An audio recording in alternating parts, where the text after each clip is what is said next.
Hay quienes creen que la cultura es un hecho espontáneo, que la tecnología es una suerte de destino inexorable, que las grandes obras que marcan nuestra civilización son únicamente fruto de individualismos geniales. Ignoran que la cultura y la tecnología precisan de un caldo de cultivo en el que florecer y que la propiedad intelectual lo proporciona. De esta y de sus consecuencias hablaremos en este espacio. Bienvenidos todos a El Incentivo.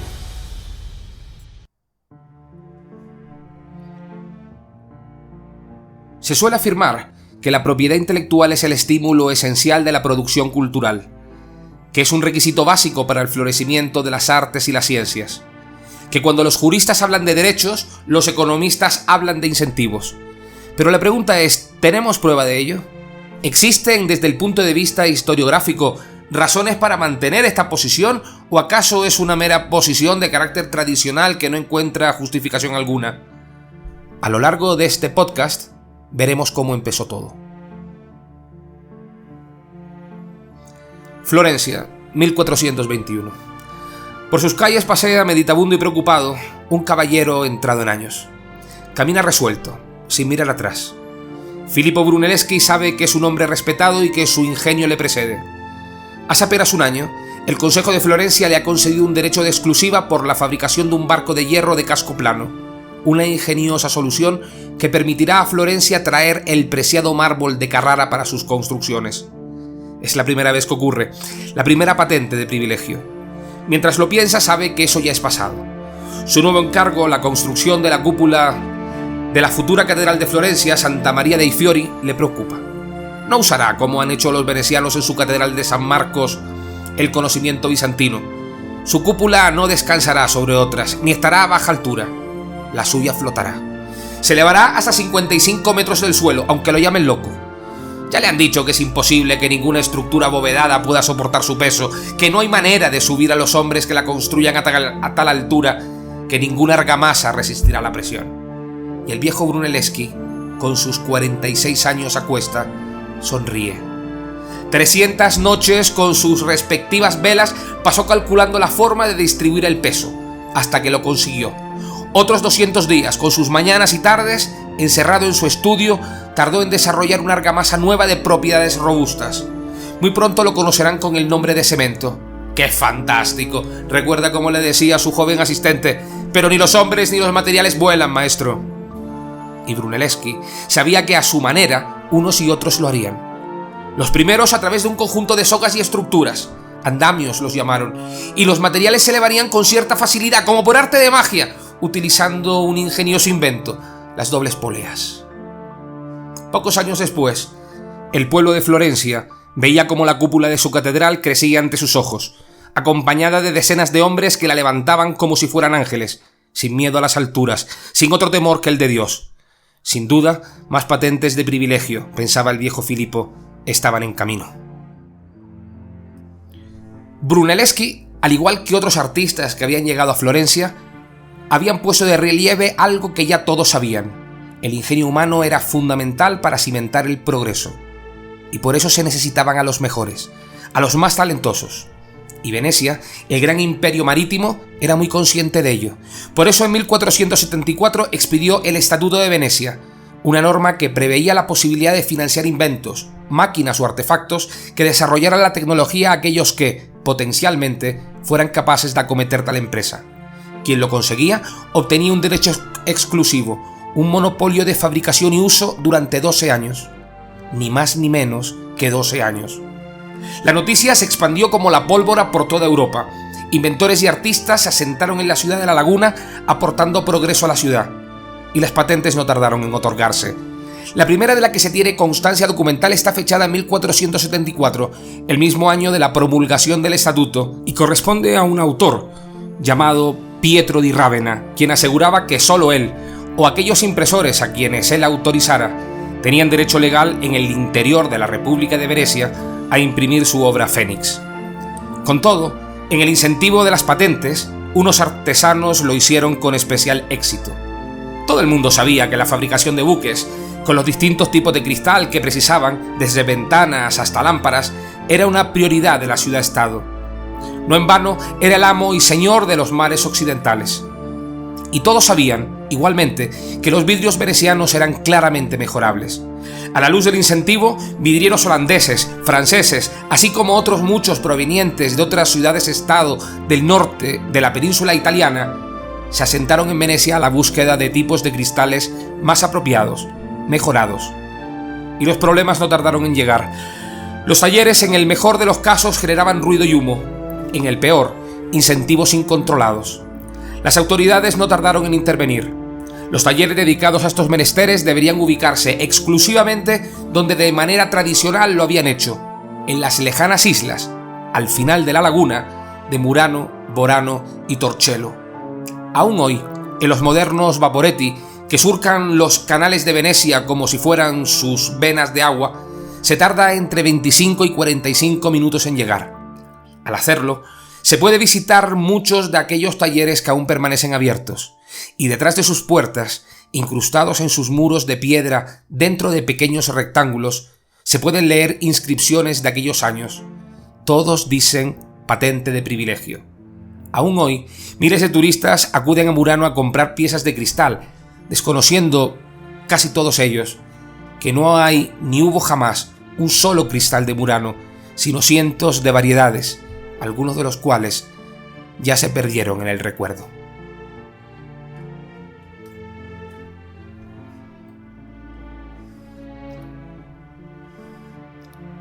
Desde finales del siglo XIII, aún en plena Edad Media, Inglaterra había experimentado con una suerte de incentivos sin ser, como hizo Florencia y Venecia después, unas patentes en estado primigenio. Inglaterra había decidido otorgar derechos exclusivos a aquellos comerciantes que importaran tecnología a sus tierras. No precisaban desarrollarlas, tan solo hacerlas accesibles en suelo inglés, realidad que operaba como un incentivo doble: importar tecnología y asentar al territorio comerciantes dispuestos a realizar esta actividad.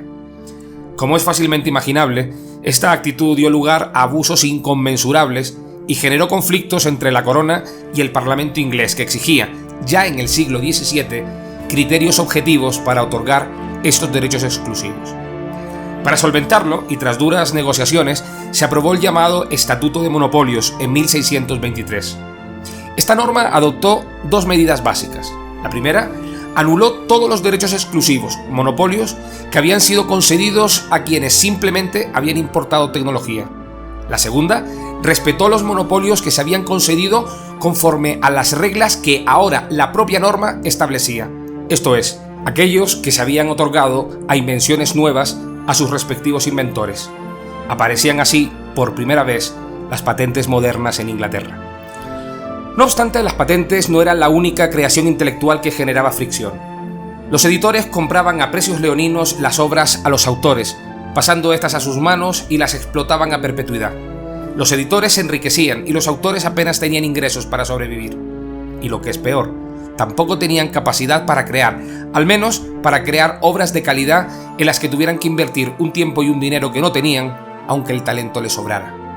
Se rumoreaba que la reina Ana, quien gustaba de leer novelas y obras de ficción, veía con desagrado cómo las obras que recibía eran cada vez menos elaboradas y entretenidas.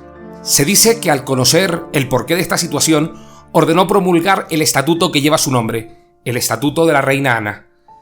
Se debiera o no a este motivo, lo cierto es que la nueva norma, promulgada en 1709, solventó el problema adoptando tres decisiones claras.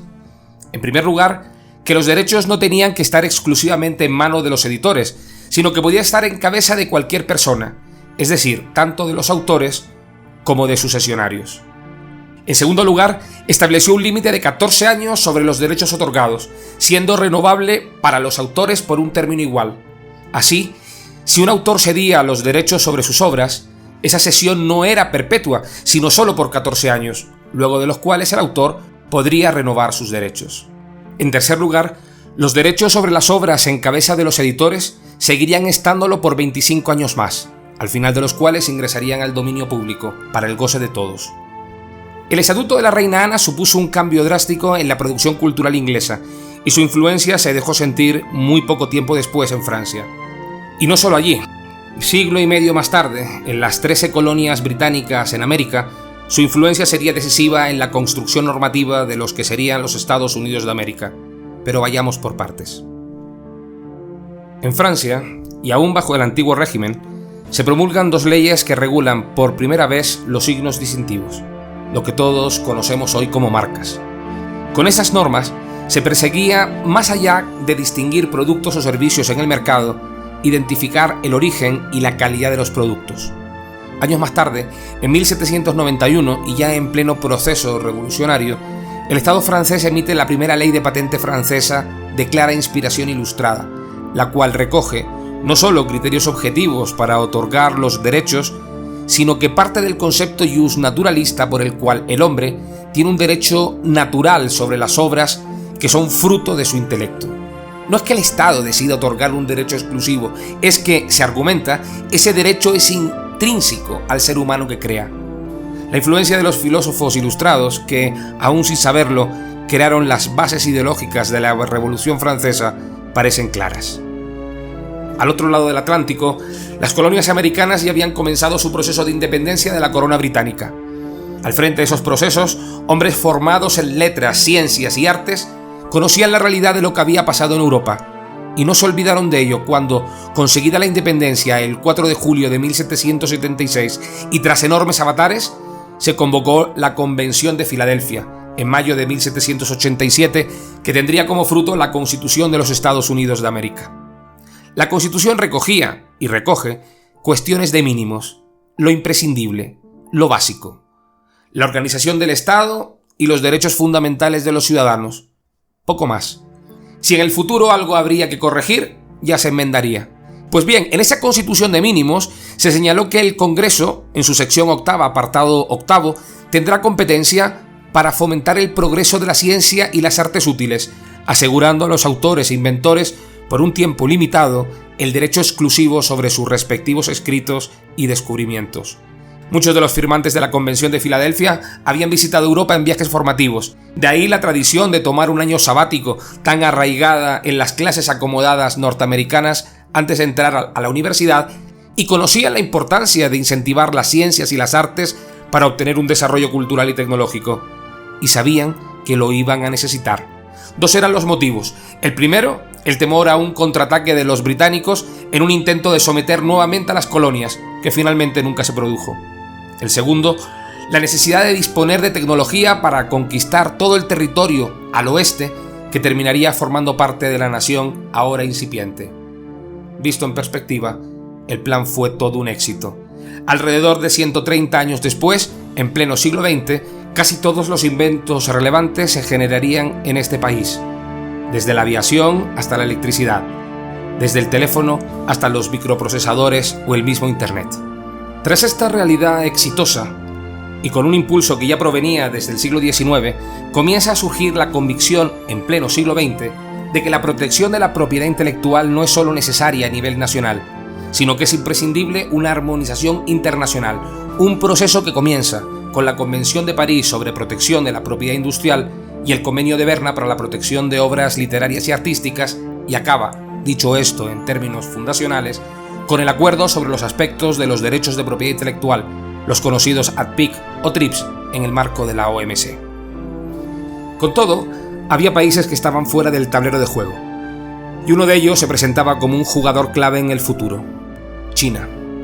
Con escaso nivel de desarrollo, el respeto por los derechos de propiedad intelectual había sido tradicionalmente el último de sus intereses.